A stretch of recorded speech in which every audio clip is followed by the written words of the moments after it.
Hi miss, आपका स्वागत है मेरे YouTube channel BTS Korean army triple one Bhojpuri song. और आज मैं आप लोगों को I am crazy for you का पार्ट 3 बताऊंगी। चलिए स्टोरी स्टार्ट करते हैं। पिछले पार्ट में हमने देखा था कि ते ने शेकी के नेक पे लव बाइट दिया होता है और शेकी अपने रूम में जाकर सो जाती है। यहाँ पर युंगी भी फ्रेश होकर आराम से सो जाता है क्योंकि उसे कल का बहुत बेसब्री से इंतजार होता है, क्योंकि उसे उस लड़की को भी ढूंढना है।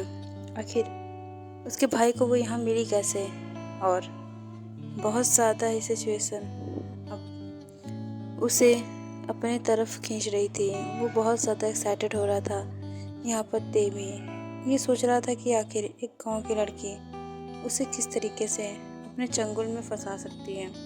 उसकी खूबसूरती से ही वो मनमोहित हो जाता है। उसके करीब आने से ही वो उस पर अपना हक जताने लगता है। ये सब सोचकर तो ते बहुत ज़्यादा परेशान हो चुका था, क्योंकि वो यहाँ पर बिल्कुल नहीं रहना चाहता है और यहाँ की लड़कियों से तो बिल्कुल ही दूर रहना चाहता है। लेकिन उसका तो कुछ अलग ही इरादा लग रहा था। अब सब सो जाते हैं। नेक्स्ट डे शिमिन जब उठती है तो बहुत तेज चिल्लाती है और कहती है, ये क्या हुआ तेरे नेक पे? और ये निशान, इस निशान का मतलब जानती है ना तू? शेकी के दिमाग में कल रात का पूरा सफ़र चलने लगता है कि कैसे ते उसे किस कर रहा था और वो उसके में खो गई थी। तभी वो शाय फील करने लगती है। तो फिर जिमिन कहती है, क्या कल रात जीजू आए थे और तूने मुझे बताया भी नहीं, पागल लड़की, तूने कुछ किया तो नहीं? और अगर कर भी लिया है तो कोई प्रॉब्लम नहीं है, क्योंकि आज तो शादी है और तू और जीजू, मुझे तो सोच कर ही बहुत ज़्यादा ही खुशी मिल रही है कि आखिर तू ऐसा कैसे कर सकती है। और मुझे बताना और क्या क्या हुआ। चिकी कहती है, तू बेशरम इंसान, तू यही रह, मैं भी आती हूँ। जाके फ्रेश होने के लिए अंदर चली जाती है। यहाँ पर सभी शो की तैयारियों में व्यस्त होते हैं और हम देखते हैं ते और युंगी भी उठ गए होते हैं। यहाँ पर शेकी, जो कि अब बहुत ज़्यादा ही तैयार होकर नीचे आती है, क्योंकि उसकी हल्दी भी होती है और शाम को शादी होने वाली थी। और जब सब उसको हल्दी लगा रहे थे, युंगी जो कि ऐसे ही टहलता हुआ आया और देखा वहाँ पर शेकी को हल्दी लग रही है। ये देखकर वो ते को देखता है, ते जो कि उसी लड़की को देख रहा था। अब युंगी कहता है, ले ये क्या हो गया? तूने देखा, हम जिस लड़की को देख रहे थे और जिसने तुझे अपनी तरफ आकर्षित किया, उसी लड़की की शादी में हम आए हैं। इसका मतलब वो मेरी भाभी बनने से पहले ही किसी और की हो चुकी है। और मुझे बहुत ज़्यादा गुस्सा लग रही है, क्योंकि मुझे ये भाभी बहुत ज़्यादा पसंद थी। तो ते कहता है, ये मेरे टाइप के नहीं है, तो फिर तू चुप ही कर।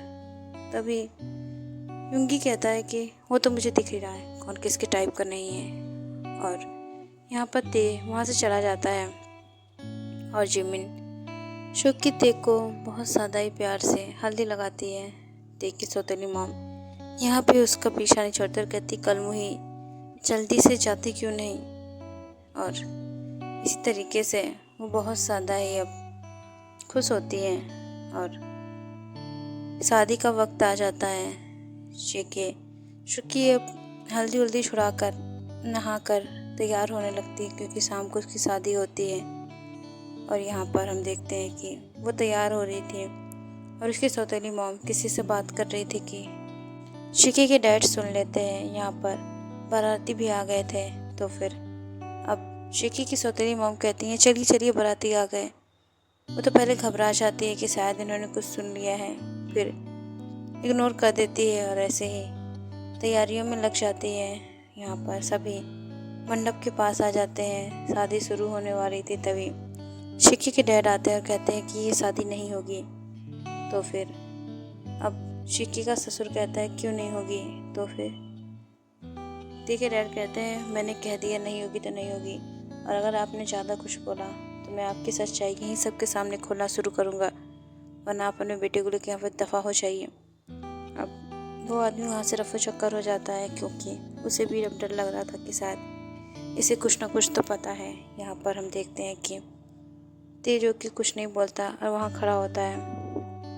यहाँ पर बहुत ज़्यादा ही सब परेशान होते हैं। आखिर शिकी की शादी जो टूट गई थी और यही सब बहुत ज़्यादा ही प्रॉब्लम क्रिएट कर रहा था, क्योंकि ये गांव है और यहाँ पर किसी लड़की की शादी टूटना मतलब उसकी ज़िंदगी ही बर्बाद हो जाना।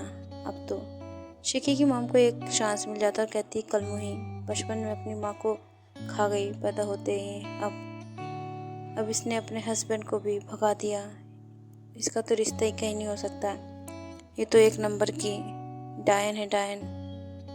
तभी ते कहता है कि आप ऐसे नहीं बोल सकती जेके को,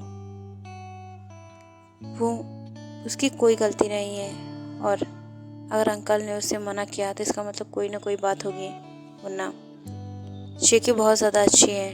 तभी ते के डैड कहते हैं कि तुम प्लीज़ इस तरीके से उससे चिल्लाना बंद करो, वो बहुत ज़्यादा अच्छी है, उसके गुण हम सब ने देखे हैं, तो फिर तुम इस तरीके से कैसे बोल सकती हो। शिकी की मॉम जो कि आंखों में गुस्सा लिए सबको घूर रही होती है। तभी पंडित जी कहते हैं कि मुहूर्त निकला जा रहा है, अगर शादी नहीं हुई तो फिर बहुत ज़्यादा लड़की के लिए ख़राब हो जाएगा, ये लगनहीन मानी जाएगी और लगनहीन लड़की की शादी दोबारा नहीं होती है। यहाँ पर बहुत ज़्यादा सिचुएशन बिगड़ चुकी थी। अब देखी मॉम कहती है कि तो फिर अब क्या होगा, क्योंकि शिकी जैसी प्यारी लड़की से अब कौन शादी करेगा। तभी वहाँ पर गांव वाले कहते हैं अगर इतनी ही प्यारी है तो अपने बेटे की शादी क्यों नहीं करा देती। तभी वहाँ पर सभी जो कि शौक हो जाते हैं। अब देखी मॉम जो कि कहती है कि हम अपने घर कैसे ले जा सकते हैं, तो फिर ते के डैड कहते हैं क्यों नहीं, ते और शिकी की शादी होगी। ये कहकर अब वो ते को घूरने लगते हैं। ओके आर्मी, इस पार्ट को मैं एंड करती हूँ, नेक्स्ट पार्ट में जानेंगे अब आगे क्या होगा। तो आर्मी प्लीज़ इस स्टोरी को भी लाइक कीजिए और कमेंट कीजिए स्टोरी कैसी है। बाय आर्मी, सरांगे, love you so much army.